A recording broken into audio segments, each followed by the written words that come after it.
Hi friends, Padmas mini കിച്ചണിലേക്ക് എല്ലാവർക്കും ഒരിക്കൽ കൂടി സ്വാഗതം. വെറും 2 ഇൻഗ്രീഡിയൻസും ഉണ്ട്. നമുക്കിന്നൊരു പൈനാപ്പിൾ ജാം ഉണ്ടാക്കാം. എസൻസോ ഫുഡ് കളറോ ഒന്നും ചേർക്കാതെയാണ് ഞാനിത് തയ്യാറാക്കുന്നത്. വളരെ എളുപ്പത്തിൽ എല്ലാവർക്കും ഇത് വീട്ടിൽ തന്നെ തയ്യാറാക്കി എടുക്കാവുന്നതേ ഉള്ളൂ. കുട്ടികൾക്കേറെ പ്രിയപ്പെട്ടതാണല്ലോ പൈനാപ്പിൾ ജാം. ഈ അവധിക്കാലത്ത് കുട്ടികൾക്ക് ഇതുപോലെ ഒരു പൈനാപ്പിൾ ജാം ഉണ്ടാക്കി കൊടുക്കുക. ഇങ്ങനെ ഒരു ജാം ഉണ്ടാക്കി ഫ്രിഡ്ജിൽ സൂക്ഷിച്ചാൽ കുറച്ച് നാൾ നമുക്കിത് കേടുകൂടാതെ ഉപയോഗിക്കാം. ഇനി പൈനാപ്പിൾ ജാമിൻ്റെ റെസിപ്പി എങ്ങനെയാണെന്ന് നോക്കാം. അതിനുവേണ്ടി നന്നായി പഴുത്ത നല്ല മധുരമുള്ള ഒരു പൈനാപ്പിൾ ഞാൻ എടുത്തിട്ടുണ്ട്. ഇനി ഇതിൻ്റെ മുള്ളൊക്കെ കളഞ്ഞ് കട്ട് ചെയ്തെടുക്കാം. എളുപ്പത്തിൽ കട്ട് ചെയ്യാൻ വേണ്ടി ഇതുപോലെ ഞാൻ വട്ടത്തിൽ മുറിച്ചെടുക്കുന്നുണ്ട്. പൈനാപ്പിളിൻ്റെ മുള്ളൊക്കെ മാറ്റി കട്ട് ചെയ്തെടുക്കാൻ കുറച്ച് ബുദ്ധിമുട്ടാണ്.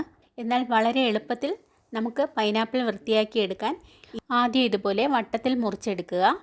എല്ലാം വട്ടത്തിൽ മുറിച്ചെടുത്തിട്ടുണ്ട്. ഇനി ഒരു കത്തി ഉപയോഗിച്ച് പൈനാപ്പിളിൻ്റെ മുള്ളിതുപോലെ കട്ട് ചെയ്ത് മാറ്റാം.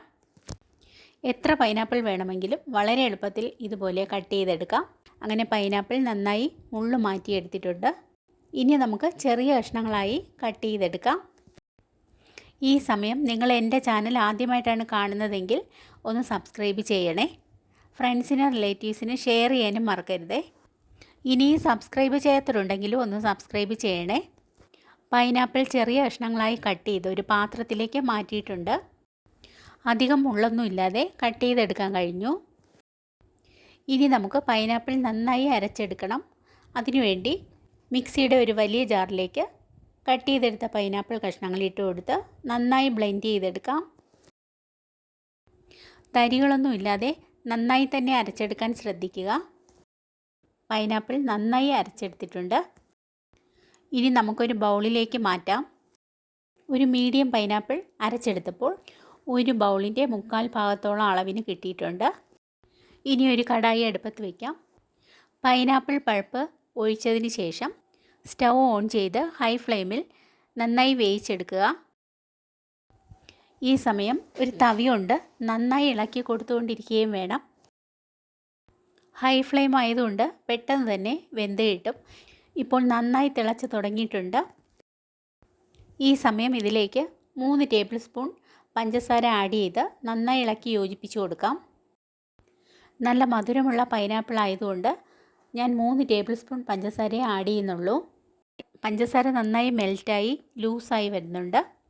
പൈനാപ്പിളിലെ വെള്ളം നന്നായി വടിഞ്ഞ് ഒന്ന് കുറുകി വരുന്നതുവരെ ഇതുപോലെ ഇളക്കി കൊടുക്കുക.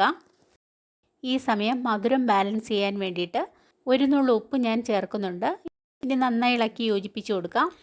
പലതരം ഫ്രൂട്ട് ജാമുകൾ, മിക്സഡ് ഫ്രൂട്ട് ജാമുകൾ എന്നിവയുണ്ടെങ്കിലും പൈനാപ്പിൾ ജാമിന് സൂപ്പർ ടേസ്റ്റാണ്. ഇപ്പോൾ നമ്മുടെ ജാം കുറുകി തുടങ്ങിയിട്ടുണ്ട്. ഇതിലേക്ക് ഞാൻ 1 ടേബിൾ സ്പൂൺ പഞ്ചസാര കൂടി ആഡ് ചെയ്യുന്നുണ്ട്. അങ്ങനെ 4 ടേബിൾ സ്പൂൺ പഞ്ചസാര മാത്രമേ ഞാൻ ചേർത്തിട്ടുള്ളൂ. സാധാരണ ജാമിൽ ഫുഡ് കളറും എസൻസും ഒക്കെ ചേർക്കാറുണ്ട്. ഞാനിതൊന്നും ചേർത്തിട്ടില്ല.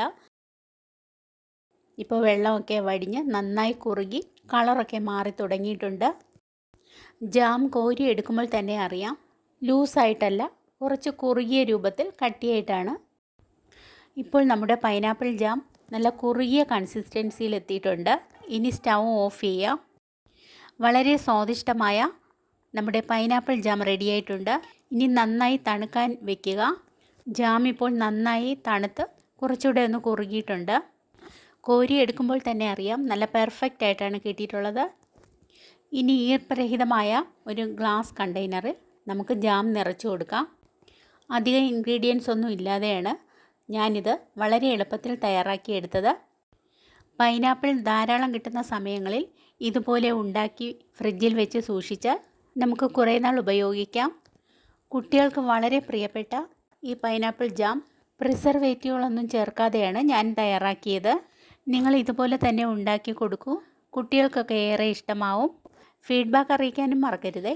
ചപ്പാത്തിയോടും ബ്രെഡിനോടും ഒപ്പം കഴിക്കാൻ പറ്റിയ ഒരു നല്ല ജാമാണ്. ബ്രെഡും ജാമും നല്ലൊരു കോമ്പിനേഷനുമാണ്.